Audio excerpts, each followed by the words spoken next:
Hi, my name is Stacia Garman, and this is my third impromptu speech video, and I have chosen the topic of coffee. I am an avid coffee drinker, drink it every day, probably a pot, if not more, of it.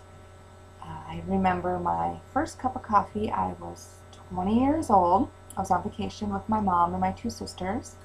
We stopped at a coffee place one morning, and they all got something, and I never really drank it before, so I got something too though, and it was okay. I didn't really think I'd drink it again. Um, Probably a couple years later, then I kind of started drinking it on a daily basis, and I add cream, sugar, kind of get it to taste okay, and after a while, it became a regular thing. I started finding creamers that I liked, and kind of making my own coffee that I would drink on a regular basis. And now today, I add a mocha creamer, and I think it's absolutely delicious. And every once in a while, I stop at Starbucks, and that's kind of like a little treat for me, and get a coffee from there.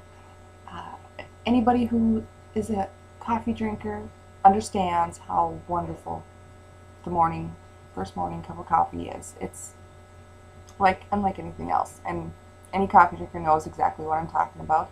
I also believe that it is an acquired taste, like a lot of foods and drinks out there. You drink it once, you like it or don't like it, and usually you don't drink it again.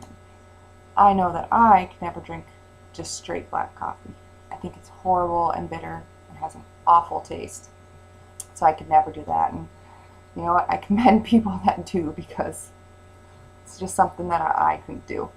Um, and also, I could not imagine going a day without coffee, or my life without it. And it's probably not a good thing, but since the caffeine doesn't really affect me a whole lot or keep me up late or anything like that, it's not really dependent on it to stay awake at night or get going in the morning. Just something I enjoy.